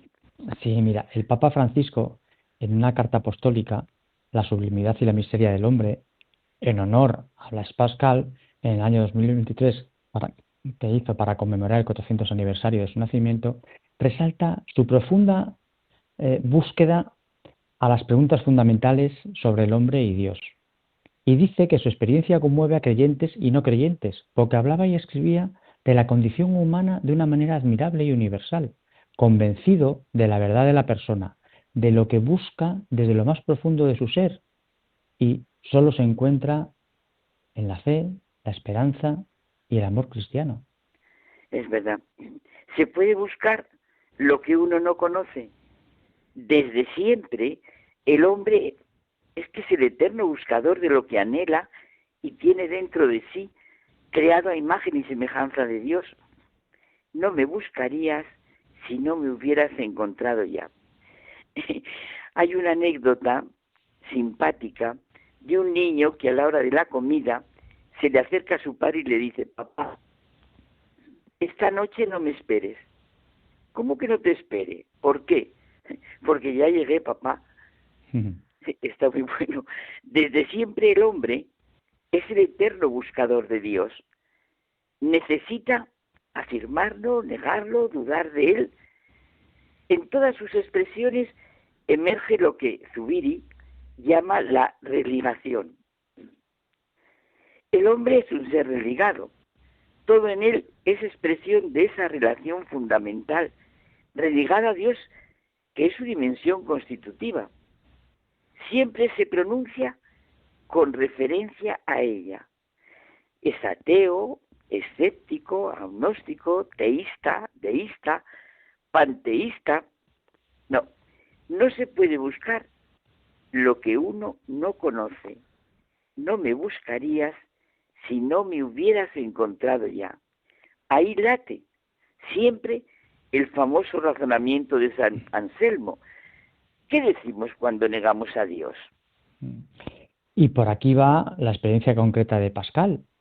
Consuélate, no me buscarías si no me hubieras encontrado. Una vivencia también, Carmen, profundamente agustiniana. Es un hecho que la mejor descripción y el análisis de este camino proviene de San Agustín, que nos lo narra en su propia historia de conversión, las Confesiones. La intimidad del hombre es el lugar donde se le revela su verdad, y sólo en la medida en que se descubre la fuerza y la belleza de esta verdad se puede configurar una vida realmente humana. Las claves fundamentales de su experiencia y de toda experiencia son la llamada de Dios y la conversión, porque toda nuestra historia es un camino de conversión hacia Dios. Eso tan bonito que dice San Agustín: desde que me convertí no he dejado de convertirme. Es que la llamada de Dios y la conversión, pues sí, son las claves fundamentales. Por eso nuestra historia, repito, es un camino de conversión hacia Dios, de la vivencia de esa verticalidad hombre-Dios, de esa religación del hombre en Dios. Es necesario reconocer el misterio de Dios en la dimensión más personal. A este misterio se accede por la libertad. Claro que San Agustín es consciente de las dificultades y apoyos que se encuentran para recorrer este camino. Como vemos en la Navidad, es Dios mismo quien sale al encuentro del hombre desde el seno de su madre. En sus inquietudes, búsquedas, anhelos, Dios acompaña al hombre en su búsqueda antes de cualquier respuesta por su parte. Consuélate, no me buscarías si no me hubieras ya encontrado. Es que, si lo pensamos, el hecho de que Pascal empiece a mostrar su experiencia con la mención al consuelo es la forma de entrar en los deseos más profundos del hombre, en la huella de Dios. Es un camino consolador, porque el hombre no lo hace solo, no lo hacemos solos, y responde a nuestros más profundos deseos y necesidades. ¡Qué expresión de fuerza, de seguridad, de libertad son los hechos de los hombres en su búsqueda y encuentro con Dios! Esto es lo que realmente nos conmueve de los que llamamos grandes convertidos. Ahora, de manera concreta, pienso en lo que se refiere a los mártires de todas las épocas. San Esteban. Bueno, hay una anécdota que se cuenta de un mártir en la época romana. Le mandaron arrodillarse ante el emperador y replicó: solo me arrodillo ante Dios. Lo pusieron de rodillas por la fuerza, a golpes, y cuando le dieron la orden de levantarse contestó: lo siento, aún no he terminado mi oración. en aquel tremendo momento había vivido su relación con Dios, su trato de amistad con quien sabía le amaba, le miraba, incluso con sentido del humor, claro. Claro. La fe otorga sentido a la vida, Carmen, sin la cual el hombre se queda sin fundamento. Sin Dios no se puede ver el sentido que nos sostiene. El sentido es el pan del que el hombre se nutre. Aquello de Nietzsche, quien tiene algo por qué vivir es capaz de soportar cualquier cómo. Toda nuestra vida, cada momento, es una respuesta. Y la libre respuesta es la que nos hace sentirnos, la que nos hace ser nosotros mismos. Claro, es que el sentido de la vida nadie puede darlo. Tenemos que descubrirlo cada uno de nosotros. Por eso dice Víctor Frank que el ateísmo es un subhumanismo. Cuenta en su libro, conocidísimo libro, El hombre en busca de sentido, que además lo bonito es que lo mismo lo pueden leer chicos, de la ESO, que personas mayores. Es formidable. Bueno, pues digo que en este libro, un día de trabajo, lo cuenta ahí, de un día de trabajo forzado, en un campo de concentración, se acordaba de su esposa, también prisionera, y de la que no tenía noticia alguna.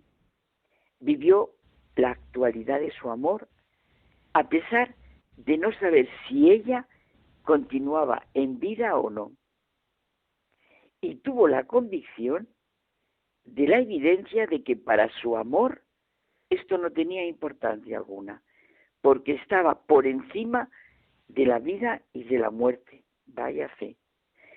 Al pensador francés Gabriel Marcel le impresionó enormemente este relato y habló de ello en una conferencia de Milán. Le conmovió esta presencia recíproca de personas que es mucho más que sentimiento, que intersubjetividad, una categoría de la realidad que la muerte no puede destruir. Por eso decía que la existencia del hombre tiene sentido en todos sus momentos, el sentido del camino que conduce al fin, a la meta, no es otra cosa que la vida eterna. El hombre, Carmen, tú decías antes, no puede buscar lo que no conoce, lo que resulta absolutamente inalcanzable. ¿Cómo va a amar el hombre sin haber sido amado? Por tanto, conocer los acontecimientos de la historia solo es posible si se confiesa la fe en Dios, que es quien actúa en ellos. Oye, otra anécdota muy distinta de la de antes, porque está llena de humor, es que la cuenta Julian Green. A mí estos escritores me encantan por el sentido de Dios y la fe que tienen. Dice que el general de Gaulle estaba ya casi agonizante cuando le dijo a su mujer: cuando me muera, cerrad enseguida el ataúd, antes de que llegue el primer ministro. No tengo ninguna ganas de verle. Oye, ¿hemos escuchado la oración del ateo? Mira qué bonito. Señor, heme aquí arrodillado sin saber si estoy arrodillado ante ti o ante la inmensa soledad del cosmos. En la segunda alternativa no hay problema, porque por hipótesis nadie se va a reír de mí, ni nada semejante. En la primera alternativa estoy en la posición correcta para pedirte: Señor, si existes, dame la fe. Hombre, Carmen, ¿y cómo se le puede ocurrir esta oración al hombre si Dios no existe? La búsqueda de Dios es una tendencia innata en el ser humano, que ha sido creado a imagen y semejanza divina, y que implica una relación intrínseca con Dios. Y el hombre lo ha expresado a lo largo de toda la historia. Eso es una realidad. Sí, nos quedamos convencidos de que buscamos a Dios porque lo hemos encontrado y, lo mejor dicho, estamos en Él, por Él y en Él. Así es.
Después de haber recorrido esta noche el camino de Nazaret a Belén, nos despedimos hasta el próximo programa. Muchas gracias por habernos acompañado y que tengáis muy feliz Navidad.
Han escuchado en Radio María Hay mucha gente buena, un programa que dirige Almudena Delgado.